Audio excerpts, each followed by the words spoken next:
안녕하세요. 건강기능식품 1타 강사 노윤정 약사입니다. 오늘은 약사가 알아야 할 철분 부족 증상 5가지에 대해서 간단하게 알아보도록 하겠습니다. 철분이라고 하는 거는 우리 몸에서 다양한 효소의 조효소로 작용하는 미네랄이기도 하지만 가장 중요한 역할은 적혈구 헤모글로빈의 구성 성분으로서 이렇게 전신으로 산소를 나르는 역할을 하는 건데요. 그래서 철분이 부족하다라는 거는 사실은 세포에 산소가 부족하다라는 것과 같은 의미로 간단하게 이야기를 할 수가 있습니다.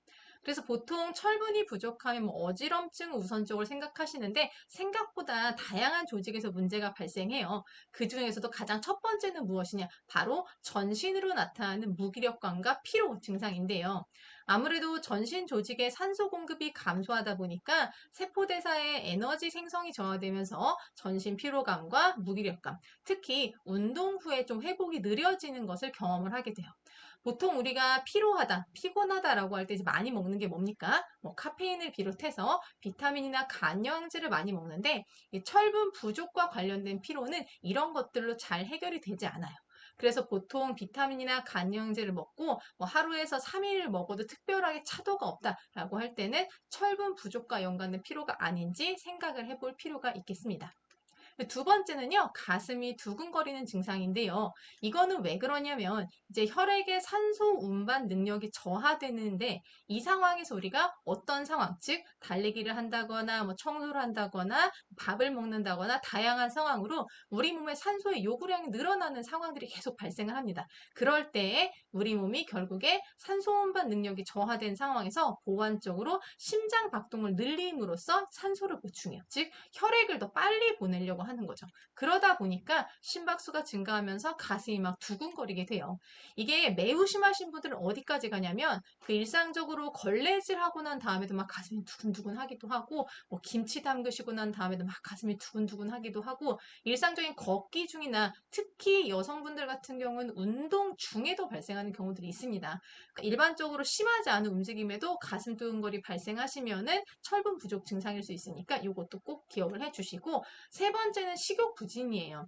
이건 왜 그러냐면 이게 산소가 이제 부족해지면서 전반적인 세포 기능이 다 저하되는데 그 중에서도 소화기 점막세포나 신경세포에도 산소가 감소하면서 소화효소 분비가 방해받고 이 미각과 후각 기능이 저하되게 됩니다. 그러다 보면 결국에 음식에 대한 흥미를 잃어버린다라고 이제 표현을 하는데요. 식욕이 떨어지게 되고 그리고 소화가 불량하면서 어떠한 증상이 나타나냐면 음식을 조금만 먹어도 속이 좀 메스꺼워 이러한 불편함까지 나타날 수가 있어요. 네 번째 증상은요, 손발이 저린 거예요. 이거는 어느 정도 좀 상상이 가시죠? 이 말초신경으로 산소 공급이 감소하면서 신경신호의 전달 능력이 감소하다 보니까 손발에 약간 감각이 이상한 느낌이 드는데 보통은 찌릿찌릿한 것보다 약간 저릿하고 좀 무거운 느낌이 나요. 그리고 약간 차가운 느낌이 많이 발생하기도 하죠. 그래서 특별한 이유 없이 손발 저림이 너무 심하다거나 거기에 더해서 그 아까 말씀드린 가슴 두근거리며 피로 이런 게 있다라고 한다면 철분을 보충해야겠다 우리가 생각을 할 수가 있겠습니다. 자, 마지막 증상은 어지러움인데요. 우리가 이 어지러움에 대해서 특징을 좀 기억을 해야 돼요.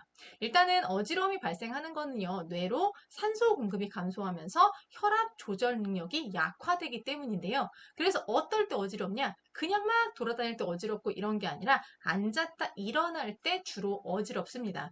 그래서 이게 장기화되면 어떤 일이 일어나냐? 현기증이 계속 있고 두통도 심하게 발생을 하는데 이런 특징의 어지러움증이 아니라 그냥 일상적으로 계속 뭔가 머리가 팽팽 도는 느낌이면은 이거는 철분 부족이 아니라 다른 질환의 징후일 수 있어서 그때는 더 정확한 전문가 상담이 필요해요.